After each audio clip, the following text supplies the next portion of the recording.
And what's the purpose? Of course, it's nice math, but why are we using this function?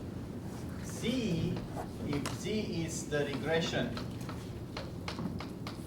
which is some sort of, in vectorial form, is the regression coefficients times the input, right? So this is regression coefficients. And this is the input features. We can write this in sum from, what was it? J equal 1 to D of Wj times xj. If we want. So if that's a regressor value on x, then this has the property that transforms, if you look at the plot, transforms that z, that regression output, or regression score, sometimes it's called, into a probability, fake probability, that is f of z. Because when z is, we should put this, it's fine. When z is 0, f will be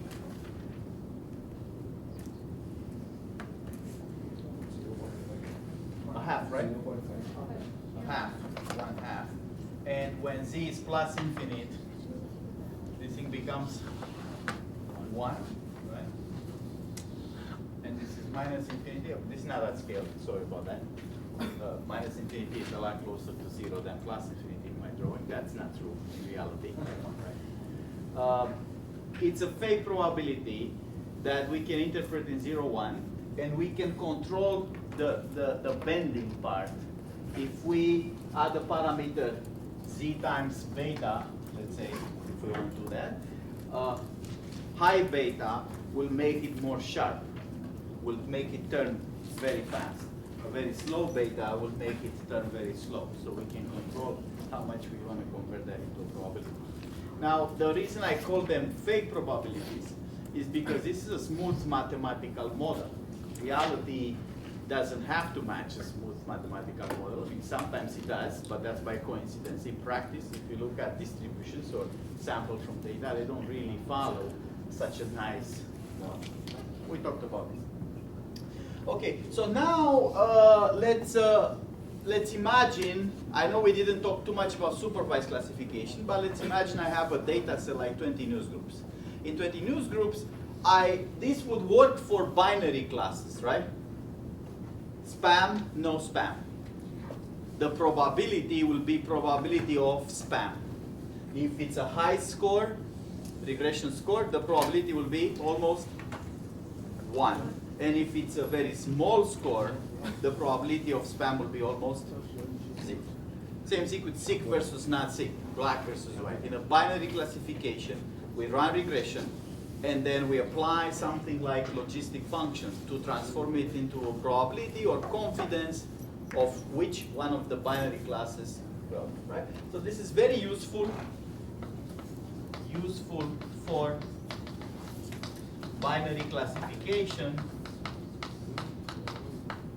where we think of f of wx, that's the regression, and then f is the sigmoid on top of it, is the probability, again, I'm going to say fake here, fake probability of the class being true. And of course, y minus this will be the probability of, so 1 minus f of wx would be the probability of y being false. True or false are the two classes I'm trying to predict over here. But what happens in 20 news groups when I have 20 classes, right? Or MNIST where I have 10 classes? How do I do multinomial classification or multinomial regression? Yes, there's a one versus all, so it's either in class 1 or it's not.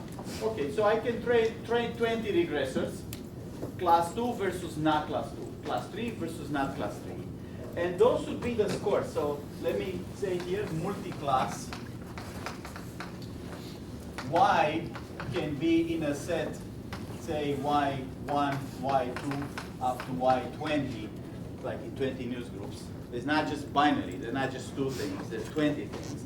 And he's saying, well, I'm going to have for each one of those things a regressor. So we'll say WL is the regressor coefficients for YL. So for each one of the classes, I have a regressor. Right? So WL, this is a vector. This is, in fact, WL1, WL2, up to WL. How many coefficients do I need here? D, right? In regression, there are actually more than D coefficients. There's one more, right? If I have D features, why do I have D plus 1 coefficients? There's a bias term, right, that multiplies, instead of multiplying with x's, the input, that bias multiplies with 1. So the easiest way to implement the bias is to treat regressor as a linear function, linear algebra function, but add a 1 column to the data. That will be the bias column. That 1 multiplies with the bias. The regressor is still free to pick any bias it wants. So there is a D. We can start at W0 here. And we call this bias. To be perfectly exact, we can start from 0 here too. Or we can say this plus W0, right? That's the bias. That bias would multiply with the 1, which we can add to the data if we still want to use mathematical matrix functions, right? In algebra. Okay? So I can train those regressors, fine. And then what? What do I do with these sigmoids? I mean, this is only solving the part of WX, the scores. But now I have this problem of transforming all these scores into probabilities, right? Somehow. So I kind of want to, my point here is I would like a version of this sigmoid for the multi-class problem. Right, right. So what is that softmax? Because somebody was angry at me, I think one of you, right? After the previous, we hate this dude, even he told me softmax what it is, and he wants me to implement a neural network. So what is it, softmax? It's nothing hard, no. What is this softmax? So this evolves into softmax, which does what? It takes this course, right? So it takes, now I have W for label 1 times X. That's the dot product for the first regression. Then I have W2X for the second regression, and WL times X. These are all dot products, right? So I have the scores for my, how many of those do I have? WL, right? I have L of them. So how do I get the probability of, like before, I want Y to be one of these YL. This is my output or prediction. Same here, this is the predictor, right?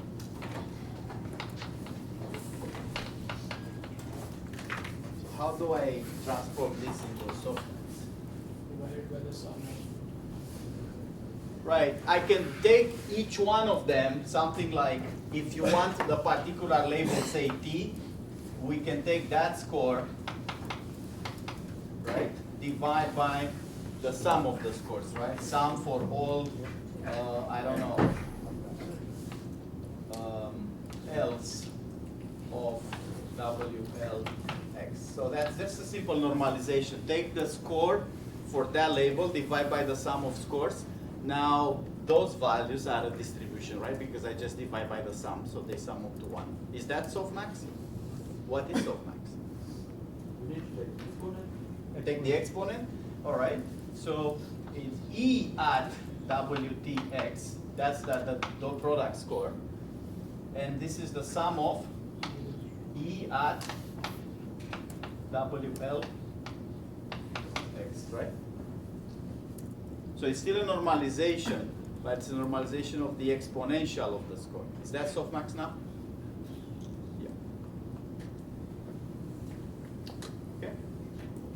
So these will be summing to 1 over all the labels. They will be, right? So I can interpret this as probabilities. Now this is still fake probabilities. They are coming out of a smooth mathematical model. They are not the actual probability of seeing that label. It's the probability as predicted by my model, which sometimes it will match, sometimes it won't. Okay, so that's our first thing that we need to know. You're going to hear this term a lot. If you work with data mining, you're going to hear softmax, softmax, softmax, softmax all the time. The other thing that we need to do is to, in order to build a neural network, we're going to look at this particular neuron. So a regressor, sometimes it's called neuron. And what it does is it takes a bunch of inputs, that's X. So this is the X, which is the input. And what it does, it has a two-stage computation. First, these are the weights. So the input is actually who? X1, X2, X3, up to XD, right? That's a dimensional input. And if I really want, I can have a bias here. So if I want to add the bias, that value of the bias for every data point will be 1. These are the weights, W1, W0, W1, W2, W3, up to WD. So the first part of the neuron takes the sum. It has the sum of Wi, Xi, including the bias term. So this is, in effect, that dot product, Wx. But there is a second part of the neuron who does what? Takes the Wx and maps it to, applies the logistic function, right? We're going to call this F. So this is the non-linear part, which is F of that Wx. Okay? By F, I mean a generic non-linear function. Sometimes F, it's going to be the logistic, sometimes it's going to be softmax, sometimes it's going to be other things. It will be no point to apply a linear function here. If I apply a linear function, any combination of two linear functions on top of each other would actually be a linear function. So if I allow my regression to learn whatever weights it wants, there's no point applying another linear function on top of it. Right? So, but this, it's a non-linear part. Sometimes it's called an actuator or a sigmoid or something like that, that transforms this linear into a non-linear value. And then this moves forward. This is the output, F of Wx. We're going to call this part here, in general, Nnet, and this we're going to call F, because that's a notation in the notes.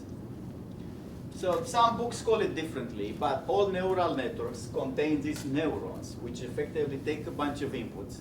These inputs initially are the original inputs, but as I move forward in the network, these neurons becomes the inputs to the next neuron, right?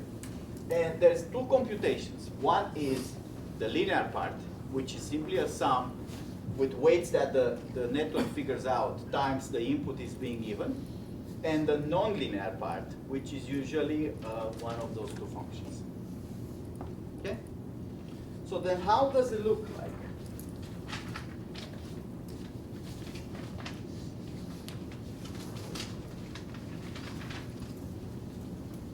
Looks like this. This is, I'm going to draw one with one layer. So x1, x2, x.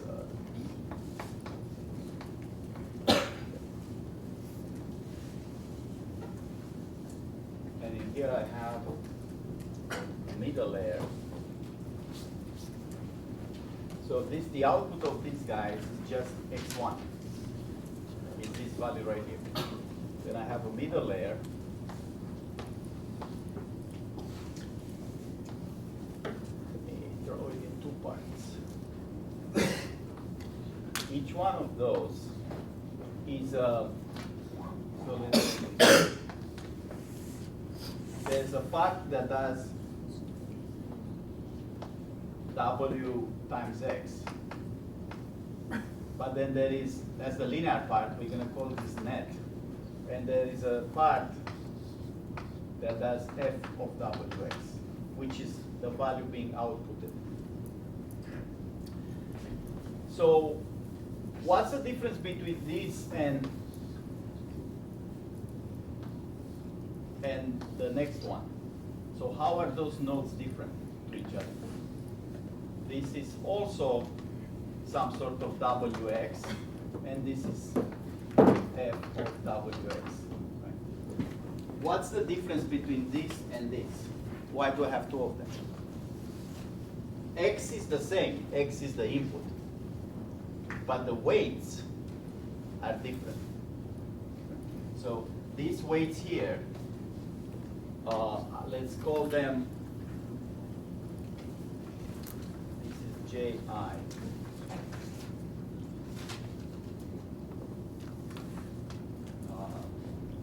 Let me figure out. So Ji. So this is W. This is Y output, Yj. This is F of W J times X. So this weight here is the weight for component J. This is the node J, and it's the feature is D. This is Wj2, and this is Wj1. So I have weights, a set of weights for this node associated with every input value. So what happens here? This is J equal 1 here, right? So the output of this is Y1, which is F of W1 times X. This corresponds to the weights W11, W12, and W1D. So this is the sum or dot product W1 vector times X, and then F of that. So similarly, this outputs a Y2, and this outputs a Y3. Now, so this I'm going to call this hidden layer. This is the input layer.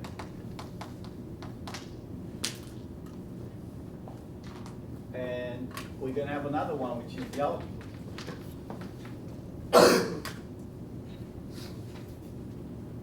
So suppose that we have the same mechanism here. I'm going to call this Z layer, because that's the notation in a node. This is the Y layer, the Z layer, but I can have more than two layers. I can have multiple layers here. What is this? It takes these outputs and it combines them. How? Same process is that instead of the input X, now I have the output from this layer, which are these Y values. So this will be Y, right? This is a vectorial product, and there is a F of Yi that's being outputted here. So what weights are those? It's a new set of weights, right? So how many weights do I need here? Assuming, say, I have two Y's outputs. So I have Z1 and Z2, say. Let's say I'm drawing two, but I'll have it here in my, I have C of them. So I need how many weights here? this will be a W1 that corresponds to this one here. This is 1, W1, 2, W1, 3, W1, up to how many levels I have here. In the notes, that's called H, I believe.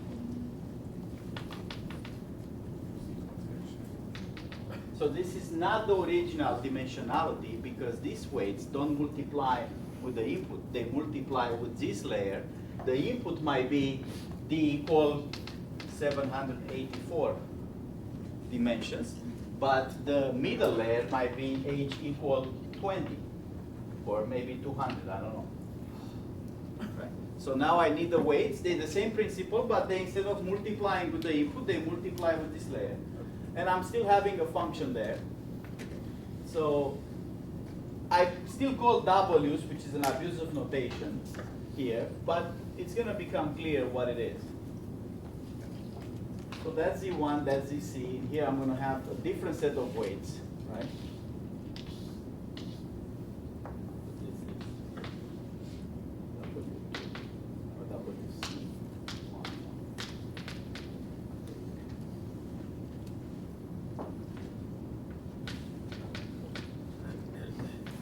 Okay.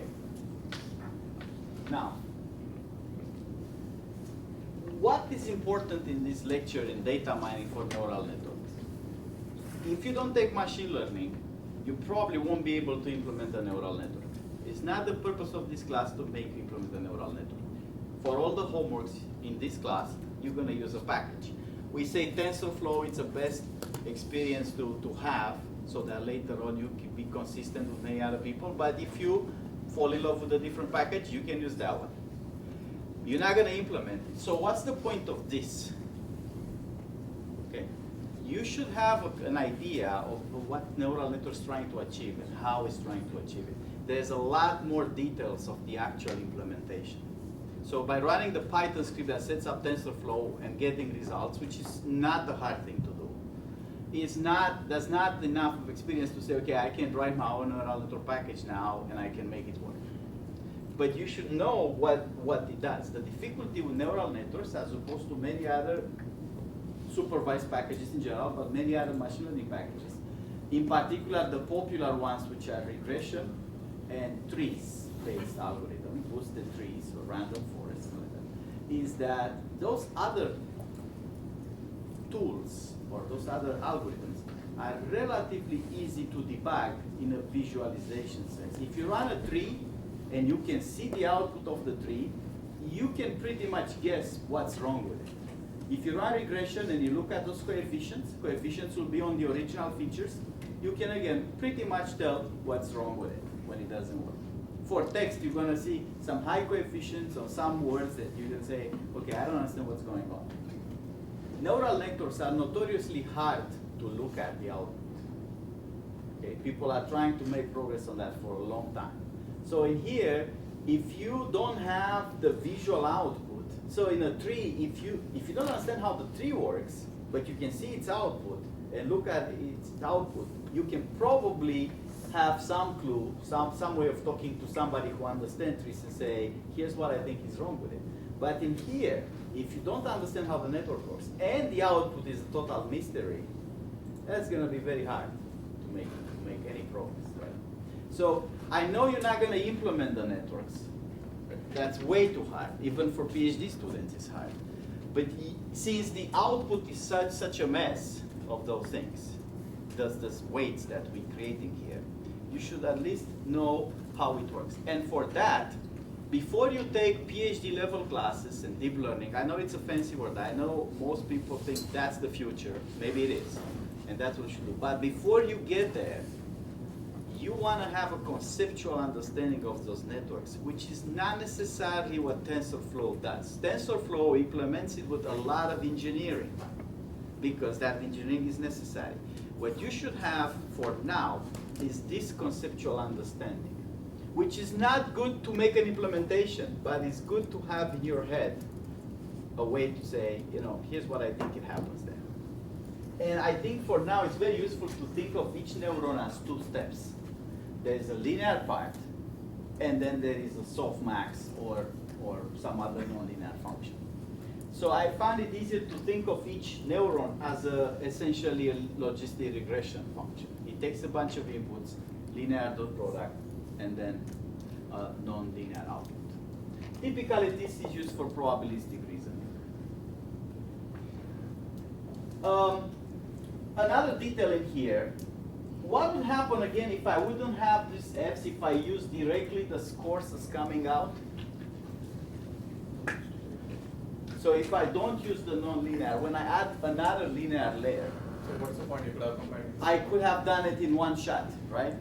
So the reasons those networks build up, not just with one layer, but with 2 layers and 3 layers, because they gain capacity. But to gain that capacity or complexity, to make them more powerful, it's necessary to have this nonlinear step.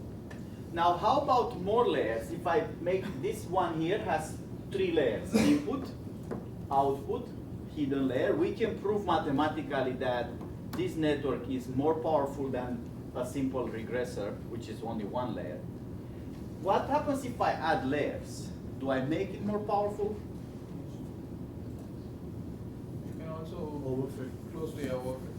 No, I mean mathematically. Do I get more complexity, more capacity out of a network if I add multiple layers? Yes. There's a theorem that says no.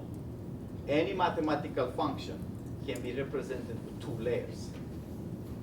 Those could be, however, this is a pure theoretical result, right? There's in the note somewhere that with 2 layers you can represent any mathematical function, assuming, of course, we have the nonlinear f's in between. The problem is that's one of these mathematical existential things. You can't really implement a network based on that theorem. In practice, adding more layers makes it easier to optimize. The theorem only says there are some magic weights that you can use and you match your function, but to find those weights, we are limited by whatever optimization strategy we use, right? Like gradient descent, for example. And then adding layers can help that process, because gradient descent is not guaranteed to give us optimal results here. Okay. So that's one reason to add layers, to make it more suitable for our task, if it's a very complex task. What's another reason to add layers? To answer this question, maybe you have to know something about neural networks. To add to model more complexity and add more parameters. Right, so I said that's one reason to add layers, but there's another reason to add layers. Sometimes the neural network does not just the say supervised learning. If it is a supervised task, I'm going to try this to be equal with the target y1, and this to be equal with somehow the target y2 or something, yc, right? In a supervised mode, I'm saying take the input, match the output with whatever predictions, whatever labels you have, right? That's the basic mode. It's the same way as a regressor or decision tree. But I can add capacity to this network in the sense of maybe I don't know what features I want to use. This is the stuff that you've been doing for about 2 weeks, right? Say for images. Images comes at pixels. I can put here the 784 pixel values, but that's a known thing to not be very good. It works for MNIST because those digits are very particular images, but in general, if I have images that can contain anything, putting pixel values is not working. So I can add layer on this side, not on this side, to add some sort of feature selection or computational extraction. If we heard of convolution neural networks, for example, right, or recurrent neural networks, they add layers on this side to say, okay, how do I get from pixels to the features that I want to use? So those layers work in a very particular way for detecting chunks of the image, not too different than the hard features that you guys are coming up with, more or less by sampling and manually, to say what chunks of images are good for my purpose here. What if I have text? So for images, I add some layers to deal with the features. How about text? How do they do this when you type on your phone? How do they predict the next word? That's a neural network. It's called an LSTM, right?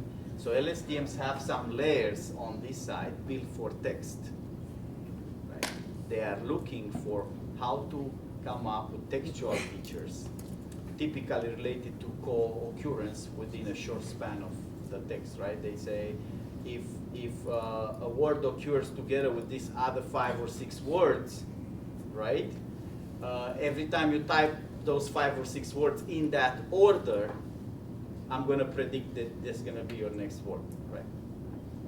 How that works, these layers for text will have to account for some sense of order in between the words. See?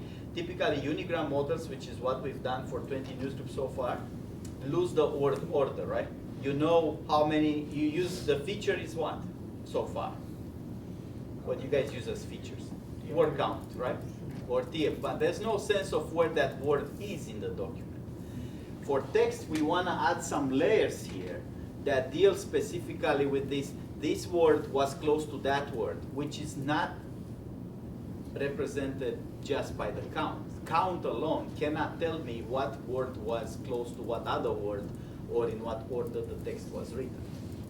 So if we want to do that, we need to, LSTMs figure out that part of the network. Sometimes they are called attention model or sequential models that somehow implement from the original features into the actual features that are being used some sort of order. Now that's way beyond the scope of this class, how to build an LSTM. But that's what's happening in those networks. There's a bunch of layers that deal with the feature selection and extraction, and they're very different for images versus text.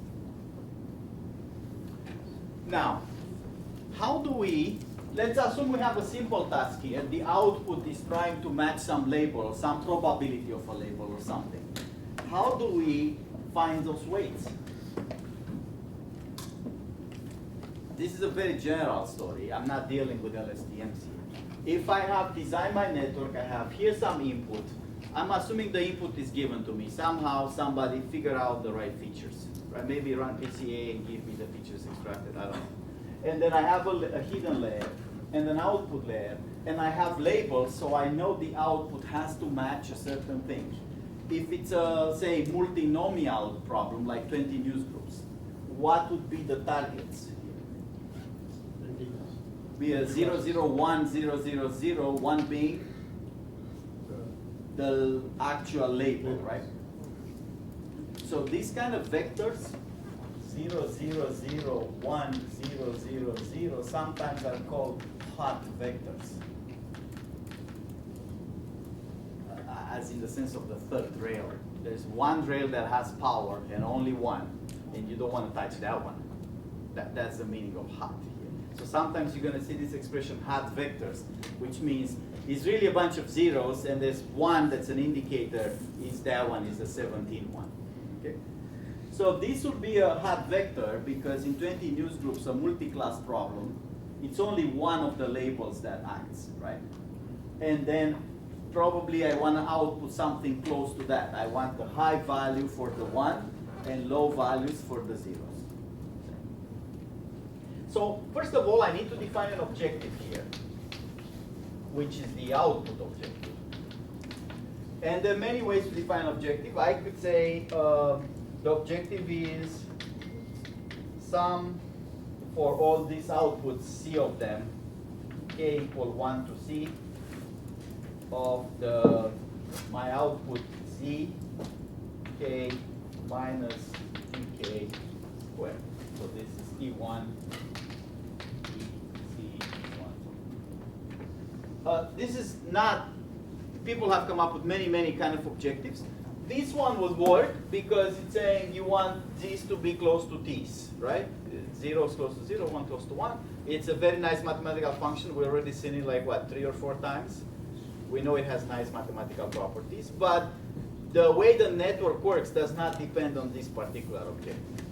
So let's call this J of all the weights. So I'm including here all weights,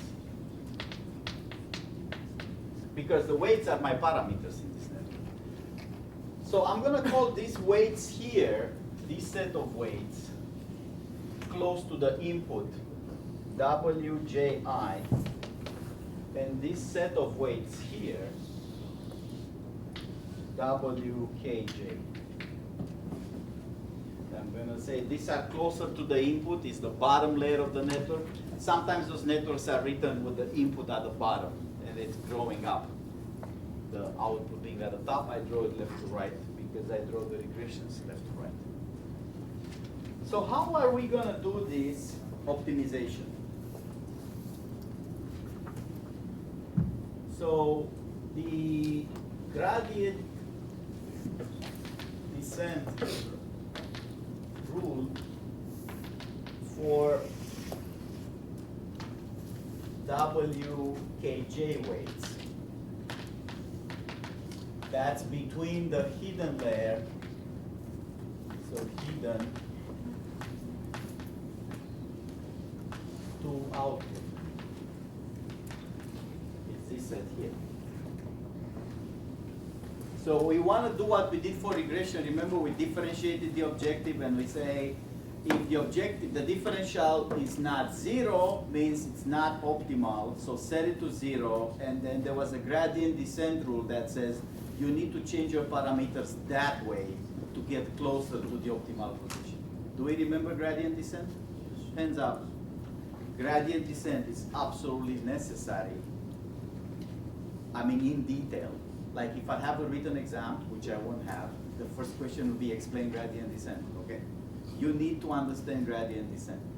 Ironically, you're never gonna use it for any practical purpose, but nevertheless, it's something that you have to know. If you really wanna learn something more fancy than that, that's fine, like Newton's method, but, or line searches, but you need to understand the basic optimization via gradient descent. I won't talk about it again here, but you can go back and figure out what that is. So what do? We take the differential of J to differential of WKJ. This is one of these weights here, right? And we want to set that to 0. And this is a compound function because it's two things. It's an f, which is, say, the logistic function. I'm going to leave this f as f, and then we can replace it with whatever we want. And this is a linear function, so I know how to take differentials of a linear function very easily. So this would be what? It's differential of J with respect to net K. Remember, this is the net part. So this is K. This last one here is net K and F. Times the differential of net K to WKJ. I will not make this lecture right now here very mathematical. I'm not keen on the math details because again, this is only for conceptual purposes. You cannot take this and start implementing neural networks. You need a lot more engineering. But the principle is, what is this? This is just a differential of f, right? This here is the differential of f, or if some Europeans call it f prime. Right? Because, sorry, that's the other one.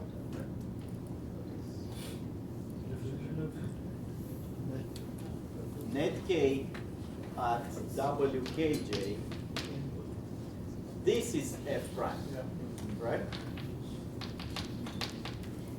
Because f takes the net and produces the z. There's another thing that we need here. It's not really f prime because j is not z. J is what? We need a, so it's really, if we write it down as z, right, then the differential of z times net, this is f.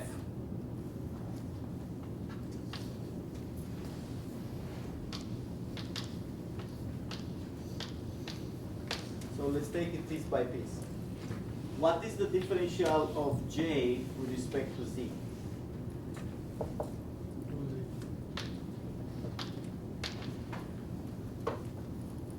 What's the differential of this function with respect to k. K is here.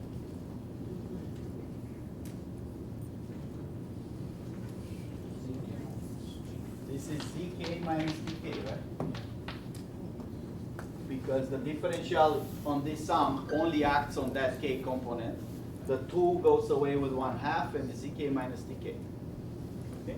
This is the f function. Zk is nothing but f applied to net k. This zk here,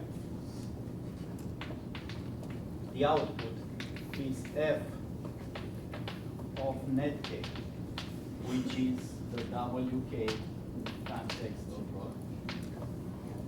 So this is delta f, differential f, or f prime if you are like me, European.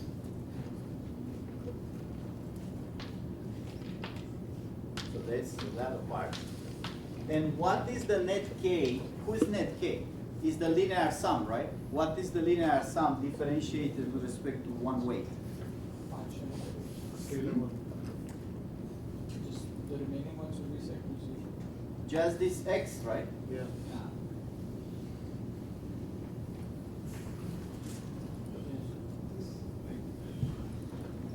It's not x. The input here is y. So it's going to be the y, right? Y, j. This is a linear function, so the only part that matters is the wkj times yj. Differential wkj is yj. So I've got that differential. So now if I want I got the differential. If I want the gradient update rule, I'm going to say wkj is wkj old plus learning rate times the differential dk minus dk f prime of net k times y. So that's how the weights update. So you called yi as linear just because of you're only differentiating with respect No, to no, y, don't confuse it with the labels. Generally, y is the label. Y is the output of the hidden layer, Right. right? So it's a linear function to which I apply the logistics. Now, if I stop right here, I have a regressor, y would be my output, but I apply another layer to get the z's. So what I call y is this, which is the linear, and then the non-linear function applied to it.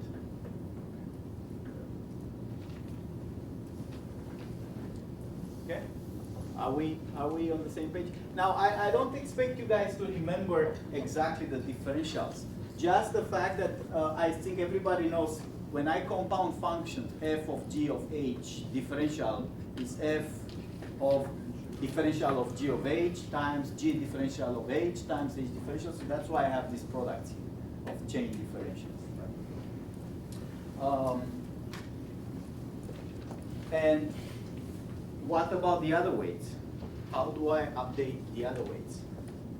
So that is the gradient descent for the top weights. What about the gradient descent for the bottom weights?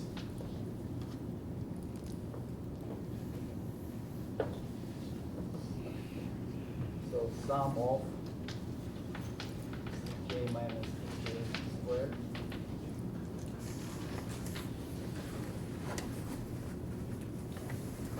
for the down weights.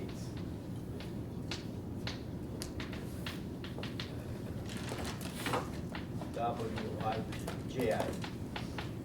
So this is from input to hidden layer. Now I'm looking at these weights right here. How do I update those? The differential of J with respect to Wji is who?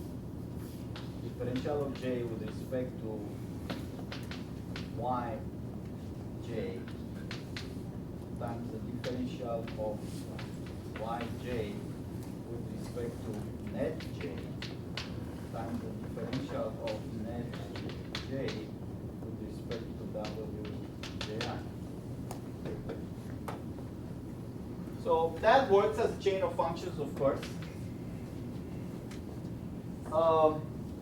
What is easy here?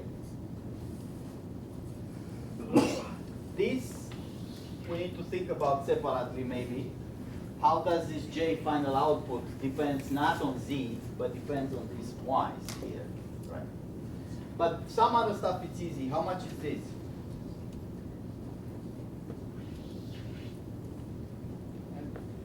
That's F again, right? Because WJ is take the net J and apply F of it. So this function is just delta F, or F prime. How about this? How does net J depends on WJI? Just exactly. Exactly. That's the same like in there, right? So this X component type, nice, and it's like here. But what about this? What is this? This is the differential of 1/2 EK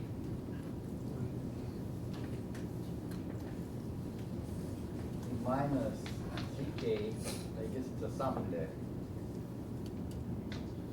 Sum for K of these squares, right? With respect to Yj. Now I still don't have squares yet. I still don't have Y in the numerator.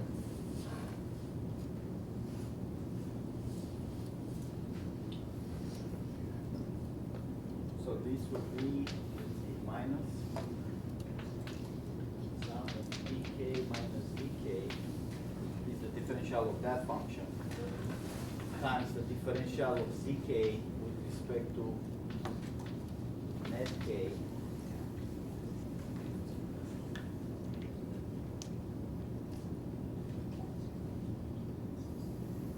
and the differential of net k with respect to yj.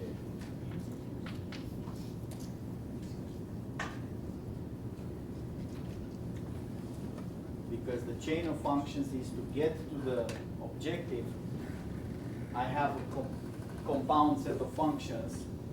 So how does the objective is computed in terms of y?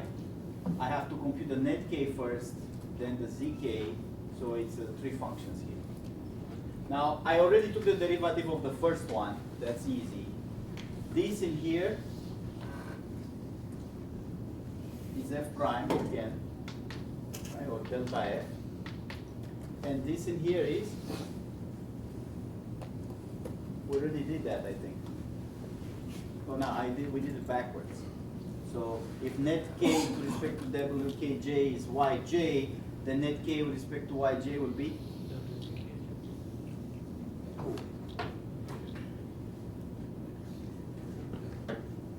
How is net k depending on yj? W? I have here kj. So based on this, we can get a update rule for these weights. Wji is Wji all plus learning rate times sum over all k. I have the sum here of dk minus dk f prime net k wkj, that's inside the sum, this whole thing, times f prime of net j times inside.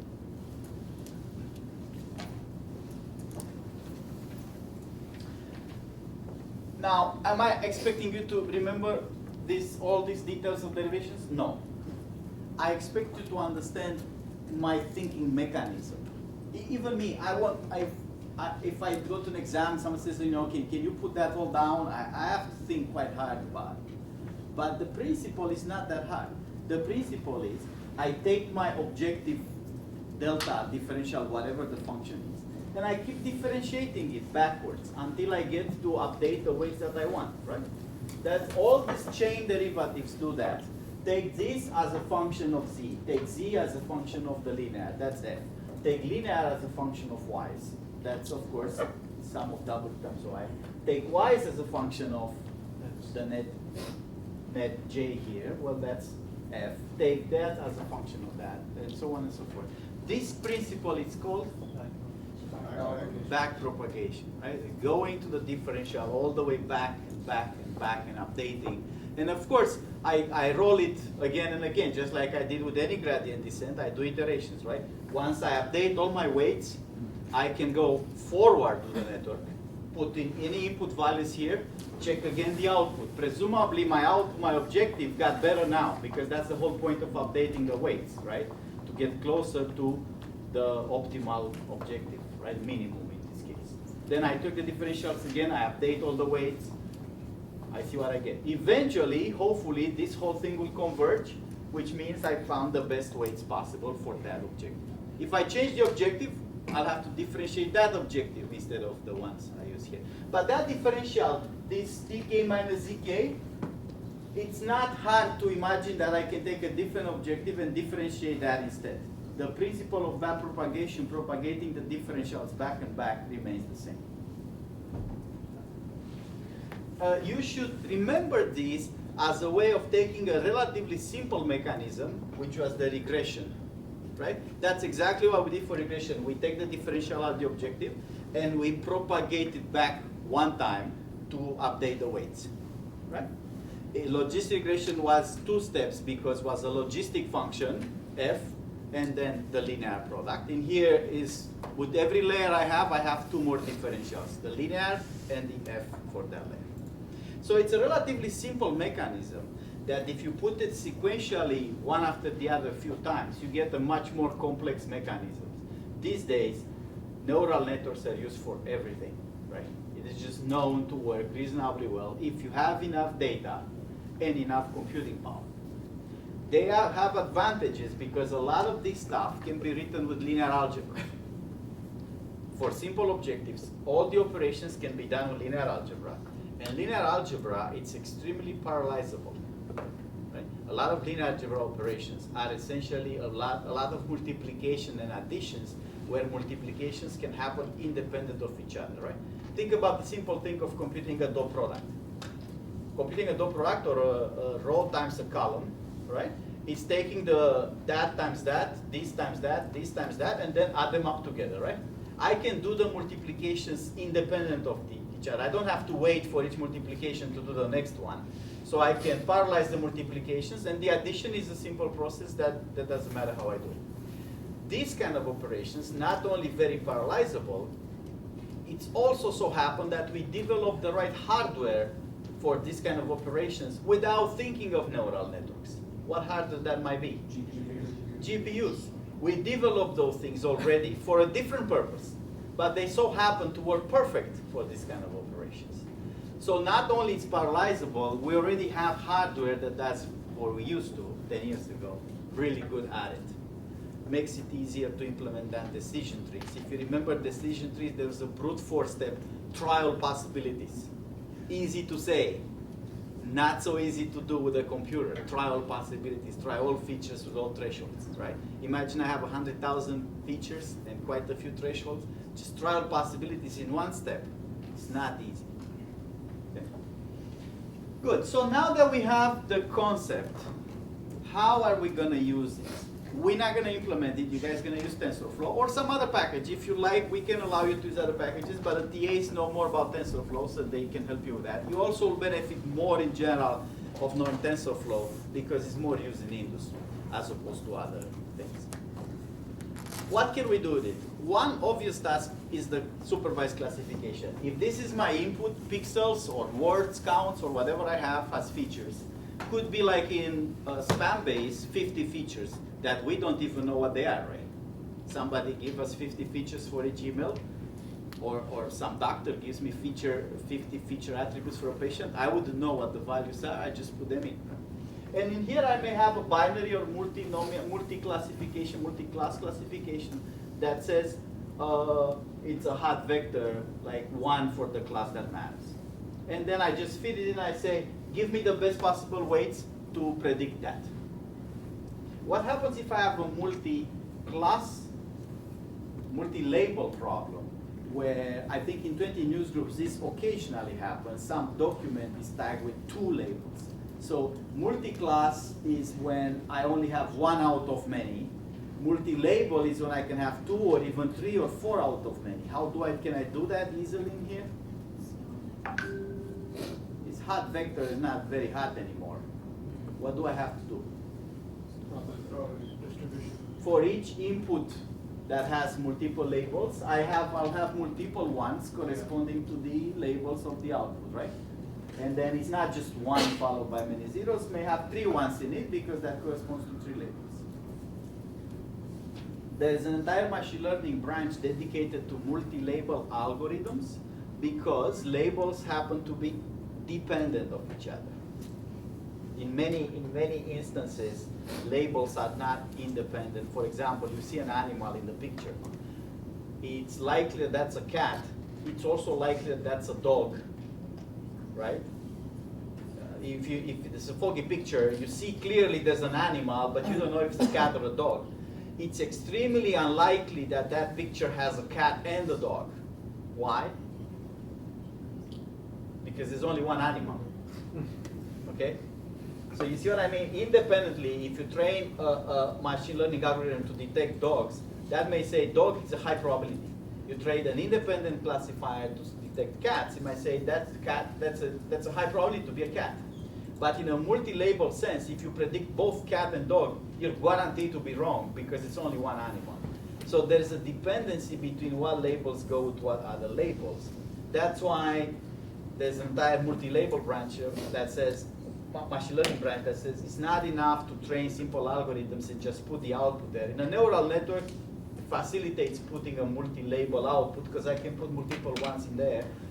But then it doesn't take necessarily into account all these dependencies that I have in data. But this would be even harder with a regressor or a decision tree because I don't even have, in a regression sense, a way to easily put multiple labels in the output, let alone deal with the dependencies in those labels. So that's one task. What else can I do? This is something that you talked about last time. Instead of doing the supervised, so that's going to be one of the tasks in your homework, right? Run TensorFlow in a supervised mode. That is input versus output. This is training versus testing, right? So once you train the weights, what do you do with it? You test it on your data. Okay, you put the testing data in the input, run the network forward. Forward, when you hear the term forward network or feed forward, it means run it from this end. Weights are fixed, you just compute a prediction. That would be the Z in this case. And then you check to see how close is the Z to T, that's the testing error. Run it backwards, or back propagation, typically means take derivatives and update the weights. Okay, so what other tasks can we do with a neural network? Autoencoder. Autoencoder, that's also something in your homework. So an autoencoder, the input is X. There's a hidden layer, or more than a hidden layer, and there is the output.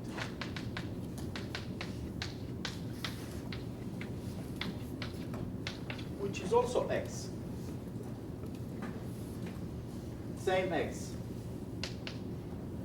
So I'm asking the network to give me all these weights.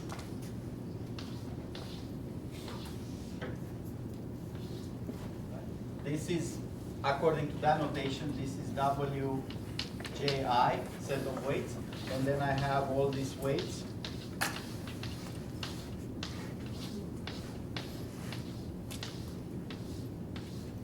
Which are what do you say, KJ or something like this. So I still have the same exact mathematical mechanism. TensorFlow may not even know that my input is equal to my output. I mean, it's not like I'm specifying that explicitly. What's the point of this? If I manage to get my neural network, my final Z, equal with X, so this Z is the output of take the input, linear, apply the F, output on the first layer, right? It's still, each one of these, it's still a WX product and then the F. And that's the Y output, and then this is also a W now KJ, this product times Y, dot product, and then apply F to it. So I have the same exact mechanism, it's just the labels are replacing my input. So now if this Z happens to be exactly my X, what did I get in here? I managed to encode the data from D equals 784 dimensions into how many things we said we have here? J things or H things? H might be only 100 nodes. So that means I managed to encode my data from that dimensionality to a small dimensionality. And how do I know that this is a good encoding? Doesn't lose information? It's because I can get it back X out of it, right? Presumably, there is a limit to how small the H can be. Right? If I make H only one node, theoretically, things can be encoded with one node, anything. If I have a data set of a billion things, I can write in that node 1, 2, 3, 4 up to a billion, and that's an encoding of my data, right? So that's not the limit of H. There's some other limiting factor. Every one of these nodes contains real values in it, the output, why it's a real value. So I can output 20 billion different real values that are an encoding of my patients or my web pages or whatever I have. But what's limiting me of doing that? Why this won't work with one hidden node or two? Because you have lost so much information. You're not going to But why do all this information? These things are still from 1 to 20 billion. There's 20 billion different values representing 20 billion different things, different data points. I can still differentiate them. You know, it's not like I got 3 patients or 3 emails that happen to have now the same exact representation, and then I can't distinguish them anymore. So why is it that if I put a one node only, it's not going to work? The function that will take those 20 billion real values from one node, so assuming I only have one node here, and somehow I imagine my representation will be 20 billion different real values representing 20 billion patients. The function I would need to take this input and get me that value, or take that value, get me back the input, is not linear plus logistic. Okay? There is no, that function will be way more complicated than that. Does it make sense what I'm saying? There is no way to take 20 billion real values and use a linear function with weights and then a logistic to output back the input of my, say, images or patients or web pages, whatever I have. So the limiting factor here is that the network says you can put any values you want in the middle, but you have to obtain them with this particular mechanism, linear plus f. And from there, you have to get back to the input with the same mechanism, linear times f. So the reason this is convenient is that if I can do this, suppose I represent the data with only 100 numbers, it's very likely other algorithms, like regression decision trees, so on and so forth, will be able to take this new representation and use it just like they used the input before, right? If this representation allow me with the linear plus logistic to get back to the original features, whatever that algorithm did with the features, this part can probably be incorporated in. We hope. That's the hope. So this autoencoder, you'll have to find what age works from data to data. I mean, you can run PCA first, and that'll give you a pretty good idea of what the limit is. Okay? So we can try this almost with any data set, right? Any data set that has an input, I can write the input on both sides, design this network, and say, okay, read the output, get the hidden layer as a representation of the points. Who's with me so far? Good. What else can I do with it? I will add an extra credit thing, which is not really for the grade, but it's for the ones of you who really study neural networks, who you really want to do that. I'm going to ask you to try to implement the image extraction part in a convolutional recurrent neural network. How do you, in TensorFlow, you don't write it from scratch, find a way to plug images like the Nnet and fashion data and build these layers here. That's what Yu does for a lot of her PhD work, feature extraction from images. So she will be able to answer your questions much better than me on that. That's not an easy setup, by the way. It's what everybody's using now. You know, Facebook tags people in images. They have layers for detecting the right features. That's the way they tag your head right away, and they know what body parts, and you know, they recognize this face the same as that face. They use a neural network, and they have to have some layers. They can't do it purely from pixels. It would be impossible to recognize a face purely from pixel values. So you need a bunch of layers to extract the right features, so then you can run a classification or whatever algorithm you want. So as an extra credit, one thing that we can do, and one thing that neural networks have used a lot, are those feature extraction from images, which are not so different than the hard features, but are much better hard features than the one can be obtained with naive algorithms. Because neural networks will try essentially all possible hard features, more or less, and will select the right ones for face detection versus for segmentation versus for fMRIs or other problems. Different images with different tasks will have different features. You can't take a data set like Nnet, extract the features, like hard features, and then hope to use those features for other kind of pictures, because they won't work. Those will be pictures, if you think about the hard features, they're essentially designed to make a difference between 7s and 3s and 2s, what's in Nnet data. They won't work for distinguish my face versus his face. There'll be different hard features for that. So neural networks has the ability to try all these. It's kind of a computational intensive program. So you can run that at extra credit. What else we can do with it?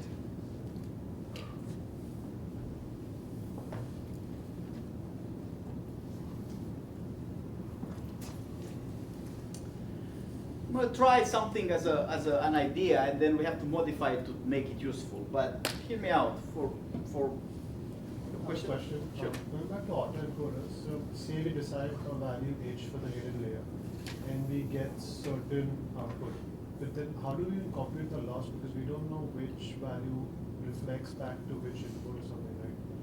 So I compute a z, right? Just like normal. That's my forward computation. I get an x, I compute a z. And I compare the z will have that many dimensions.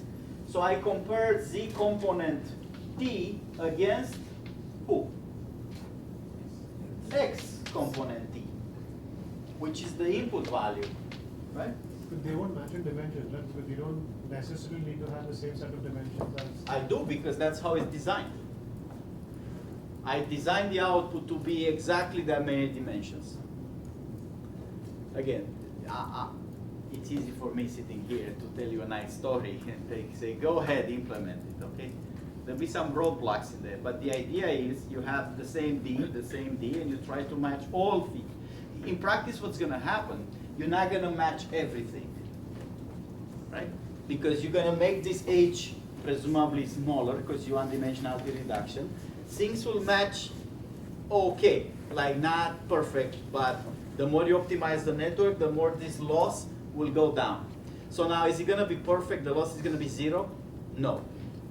There'll be some things that are closer and some other things that are not so close.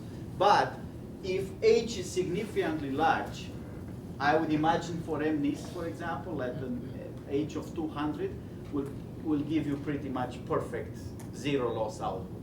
As in, with 200 dimensions, I can map back very, very close all the inputs in terms of pixel values. That's my guess, that I don't need so much of a big layer. Now, for 20 news groups, that will be more complicated. 20 news groups has huge dimensionality left and right. Okay, yes? I've seen that like the number of nodes in the hidden layer is sometimes larger than the input data. So where would that might be useful? Yeah, so that's not an autoencoder. give more complexity to the network, if we want to add complexity to it, we add more weights. We use more parameters, right? So how do we add more weights? We increase the hidden. If I want to have more parameters, I can either add layers or increase the number of hidden nodes, right? Yeah.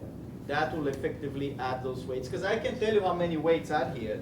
Is D times H plus H times D, right? And if I want to make more parameters, I'll increase this layer.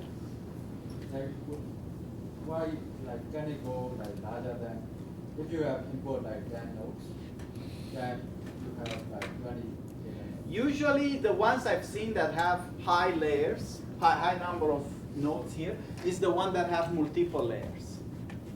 So I run it first into a bigger layer, say this is D of 784, I run one of 3000, but then I have a smaller layer, or something like that. So there's two aspects. One is how many parameters I have, gives me how much complexity I have. The other one is like on all machine learning algorithms, what's my ability to learn the proper weights? Even though there are some weights that work, just like in the EM, there are some parameters that work. Is this algorithm going to find me that optimal parameter? Sometimes adding more parameters, even though I don't need them theoretically, makes the problem easier to solve in the sense of an optimization. Okay? Yes? Stemming from that, so what is the intuition? So when we increase the breadth of a layer, hidden layer, that essentially, are we splitting a feature into multiple smaller features? But then again, those features will be highly correlated. If this is a linear function, it doesn't do really that much to increase the layer right away. Like in a one-step computation, I don't get much if this is linear, right? Now, depending on the non-linear function, I may get different outputs, right? So imagine for a second I don't have an f here, I don't have a logistic function.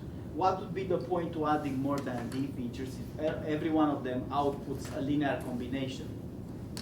There will be zero gain to have more than d if they are all linear combinations, right? We know that out of d things you can get at most d things in a linear sense. But once you add the non-linear function, you can complicate things a lot. Now, for an autoencoder, what we want to run, I want you guys to run an H that's smaller to see what happens with the smaller H. Now, if you want to run autoencoder with more complexity, the right thing I think is to add several layers here, some bigger, some smaller. And once you play with it, if you remember the demo I showed you last time, that demo board has the ability to add layers in it. And when you see the loss equals 0, the best representation is probably the smallest layer you have. So suppose I have another layer of 1,000, another layer of 100, another layer of 1,000, so on and so forth. As long as I get 0 here at the end, the shortest layer that there is the most compact representation of the data. Now what else can I do with it? So I want to play a little bit conceptually with it and say, take words in text and imagine those words are written, I represent the words as IDs, right? So I'm going to have the words A1, A2, up to A, I don't know, 100,000. There's 100,000 words, right? So I'm looking at A1, and I'm writing A1 as a hat vector. It'll be 1, 0, 0, 0. This is 100,000 dimensions. A2 will be what? Let's write A3 here to make it clear that A3 will be 0, 0, 1, 0, 0, 0, right? Because as a hat vector is just representing the 1 in the 3 position. But those are IDs. So I'm losing the notion of what this word actually is. It's just an ID. Okay? So suppose I build a network with this input. I run it to a hidden layer, and then I run it back to its input. like an autoencoder, effectively, right? So that will be 0, 0, 1, 0, 0, 0. So I do this for every word. Does it make sense? I don't think it does. Right? But because these are IDs, I mean, you don't even know, if I show you this, if I wouldn't tell you the words, you wouldn't know what they are. Right? It's just something that's clearly an indicator 1 out of some big set, 100,000. It's mapping back into that 1. Maybe you can represent this with a shortened hidden layer than 100,000, and that's almost surely possible because real numbers have a lot of capacity, right? Even the transformation from, this is called unary, right? Unary representation into binary. If I have 32 things, just with integers, not real values, just with integers, 32 things, how many bits would I need to represent 32 things in binary? 5 bits. So just moving from unary to binary without considering the fact that I have real values, which are much more powerful than 0, 1. If this is a binary layer, I'm allowing what values in it? Only 0, 1, right? So somehow I'm changing my network to say, wait a minute, that's not anymore real values gradient descent. That's like integer programming. You are forced at all times to have those output values 0, 1. Even then, I can reduce this in a logarithmic scale because unary representation into binary, if this takes 100K, that will be log of 100K bits necessary. Real values have a lot more power, right, if I don't restrict it to binary. But they still no, it's just re-encoding the unary into binary or into real values. It doesn't do anything for me yet. But I want you guys to think of this idea. I take a word, every one of this is a word in a hat vector, and I map it into a hat vector, which is itself, and I'm trying to create some sort of network that, in this case, I could care about the representation as an autoencoding. But what if I say, I don't care much about representation, I care about the weights. I'm back to the supervised mode, where I'm actually using this as a model to say, this was close to that. This is like in here because I'm having the same thing, right? So it's a very small change that I need to do to make this extremely useful. What if I put here a word, but I don't put here the same word, but a related word? Right? So I can run this exact mechanism with hat vectors, but I'm not running it like dummy like that, okay? This into itself with no notion of what the words are. The notion of text, I'm going to represent that, say, this is northeastern, is the third word in my vocabulary. It's still an ID. So northeastern is my third word. This is university. This is my 5th word in my vocabulary. And what I'm telling the network, I'm telling it somehow northeastern and university should somehow match somehow. And then I'm using other words like northeastern and I don't know, some unrelated word. And I simply don't plug them in. I don't give it to the network. I only give the related ones. What should this network do in that case? So it would give the same vectors to words which co-occur around similar vectors. But where are those vectors? The weights. Are those the weights or the hidden layer output? So the weights he's talking about, essentially think about it this way. The word northeastern is this word here. Let me write it here. This is northeastern. And this, I plug what? University. as a pair. I plug Northeastern and University, and I tell the network those are related because I plug them in. How about Boston? Are related? Are related. Okay. How about education? Related, right? What else? Campus? GRE? Whatever. I plug those things that Northeastern is related to, and at each one of these pairs I say, hey, Northeastern, do your magic, weights, hidden layers, whatever you do, whatever the TensorFlow does, I mean.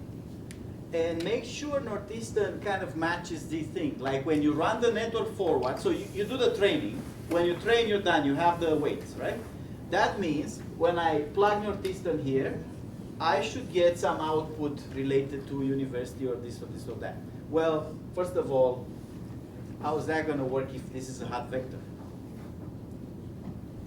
So I can't get in the same time this and this and this. These are different hot vectors, right? University is the 5th one, Boston is the 7th one, education is the 9th one. So if I plug all these pairs there, when I run, I'm done training the network. Weights are done, so I'm only going forward now. When I plug Northeastern, what should I see here? A what? You can have anything. You can basically, if you select a window, you can have a count maybe. So what value should I see 0, and what should I see as non-zero? The related words should come up as non-zero with some, maybe even some probability, some weightages. Like the higher it is, the more related it is. Wouldn't that be nice? Yeah, it requires engineering, right, to make it happen. So you see what I'm going here? If this network would work like that, then I could plug in related words. I'll have to find a way to collect those. How would I know Northeastern is related to the word university? I'll have to find a way to do that. But if I do that and I train this network, I'm hoping that Northeastern in here obtains a representation in Y's. Remember, those are the Y's, the middle layer. If I read this middle layer, let's say it's 300 Y's. It's called a 300-bit vector representation or word vector representation. That's only related to the input, right? Because in feed-forward way, we don't control the output in forward way. The output only comes into play when I take derivatives to go back. But I plug in here Northeastern, which is really 0, 0, 1, 0, 0, 0. I'm getting some Y's, which is a new representation for the word Northeastern, such that when I run the last layer of the network, I get the related words to it. This is a very famous problem today. But how will this work if all the other weights would be, if they are multiplied with 0, then you get 0. Only the weight which is associated with 1 will be. Right. So she's asking, a lot of these weights will be useless because they multiply with 0. But different weights multiply for another word. You're right, only one weight would actuate in here for every word. But for every word will be a different weight. Right? And in here, presumably those Y's are not sparse anymore. That would be the whole point, right? These Y's are not sparse. They're 300 real values. All the weights act on them. So we can complicate this a little bit more than just a hot vector, but for conceptual purposes, let's stick with the input being a hot vector, so only one weight works on it. This problem, very famous today, it's called word vector embedding, right? That transforms all the words into vectors for all kinds of purposes. For you guys, this is going to be part of the homework. You have to run the neural network in this way. There is already a Python script that does the setup for word vectors training for TensorFlow. Google has another thing that's called GenSim. That's a different kind of implementation to do the same faster. You can use either one of them. But this is a little hard to evaluate. If you get the representation for all the words in 20 newsgroups, I think there's like 10, 15,000 words, something like that. How are we going to know that these representations make sense? The tasks we usually run, clustering, classification, is not at words level. It's not per words. When you run PCA, you run it per images or documents, so then it's easy to validate it. You take the features, rerun classification, see what happens. Now for words, obtaining features for each word is not the sort of task that we've done, that we take words as data points and then we use their features. So there are all kinds of ways to take the words representations and create documents or sentences or paragraph representations. We're not going to worry about that because that's an NLP task. That's for a different class. What we're going to worry about for your homework is if you plug in a given word here, the TAs will give you a word. The words in here we're going to evaluate with our eyes. We're not going to compute any metric. We're going to say, what are the highest words related to? And we'll be clear whether it works or not, because those words will be picked on purpose so we know if the related words make sense or they don't make sense. Now, there's another step, like I said. What do you do with those word vectors? How do you use them? Because you don't do any machine learning tasks for words alone. So there's another NLP task that says, okay, if you have these word vectors, how do you compute document representations? But we're not going to do that. It becomes too complicated. Let me show you something. Maybe we'll talk more about this on Wednesday.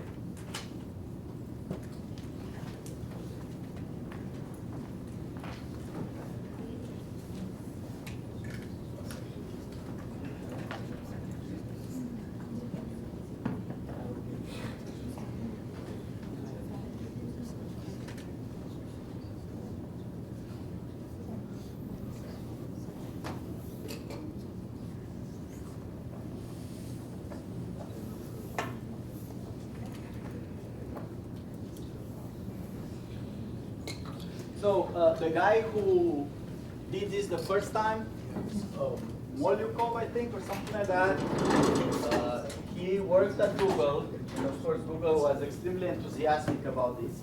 Now a lot of Google stuff works with word vectors embedding. In fact, all the neural networks for words work with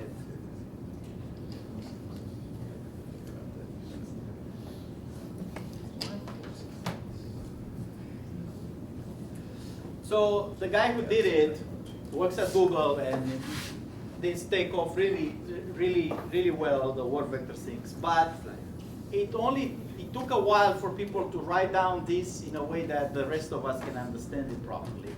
So there are some blogs that explain this much better than the original word vector embedding. This is one of them.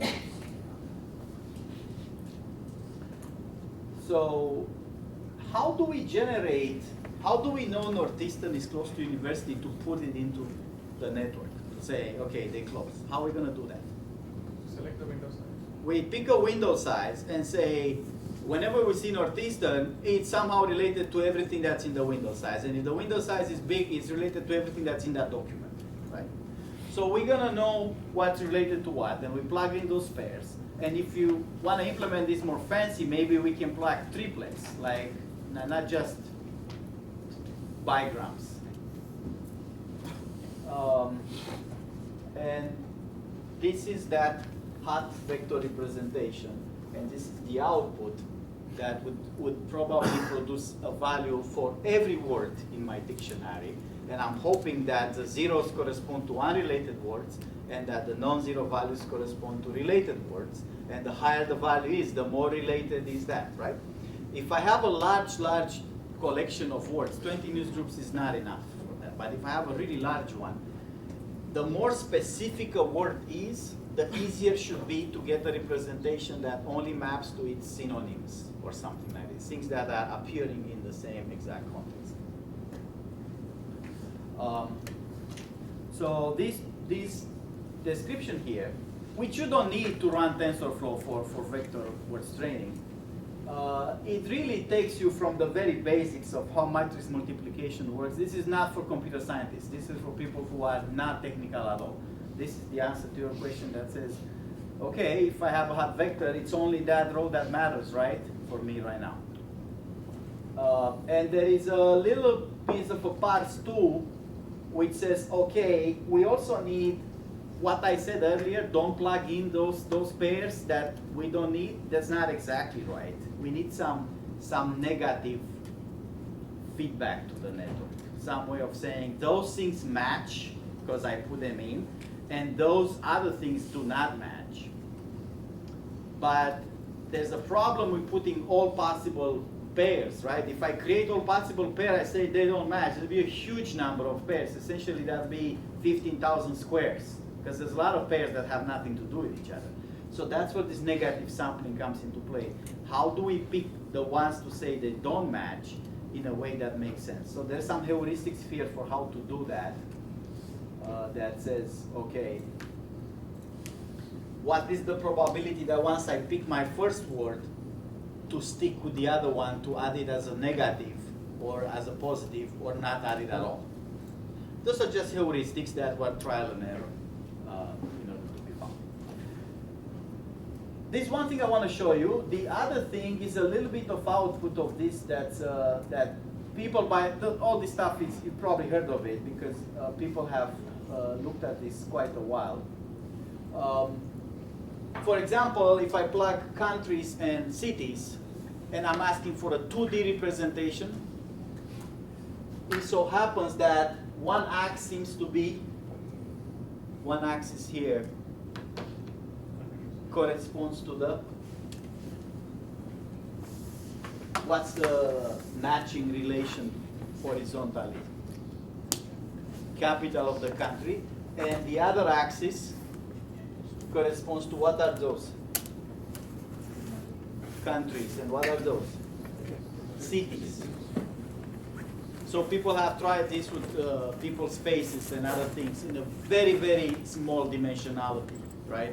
And that would give me, like in PCA, the most variance that I can get. So there's some examples that, I don't know if you can see this text.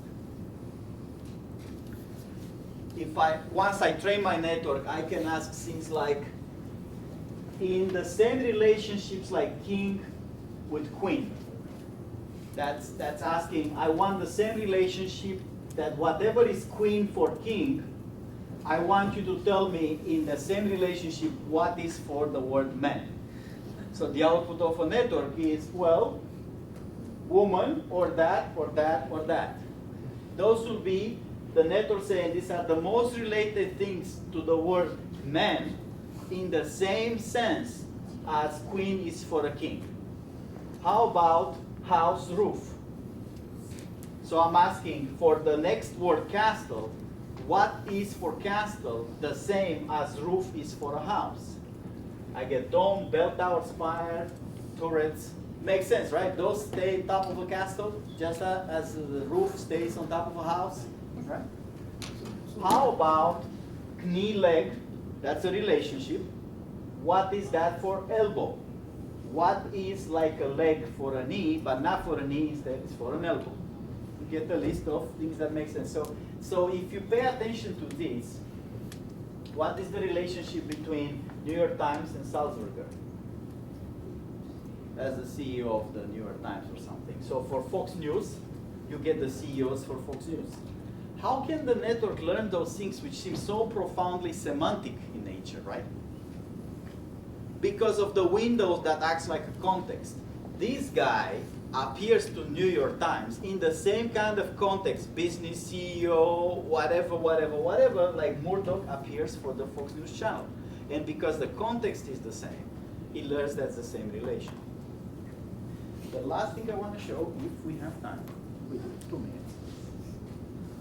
is that there's quite a few visualization tools. This is not related to TensorFlow, but it's something that you can do for any data set. This is for word vec representations, but I can choose MNIST, right? So it's already done the representation. It's already represented with word vectors or whatever into many, many dimensions. What it does on top of that PCA and plus the data. So and labels it nicely for you. I can ask for different kind of labels. If I don't want labels, there is somewhere in here where I say, don't give me the labels, give me just the points or something. So that will be useful for you since we don't have a downstream task with the word vectors. You can compute your word vectors, and then if you do word vectors, you can label them as words. Assuming you can see them, and you can say, okay, what's next to what in here? In my 3D. This is not your word vectors, this is a projection of the word vectors, probably like 300 dimensions into 3D. I think those kind of websites allow you to output your word vectors embedding or your image embedding or your documents embedding. Quickly does a PCA for you and plots it and label it with what you have. I think even work for sentences, although that's really hard to read. If I choose here these people really want to get in. Let's see.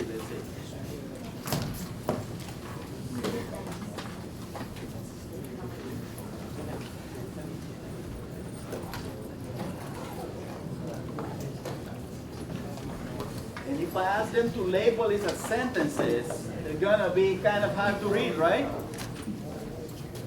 Nevertheless, I think there's quite a few visualization tools like this that you can use for word vectors so that we don't have to do a downstream task. We don't have to get into, okay, how do I get these word vectors to act like documents for me? Because that's for the NLP class.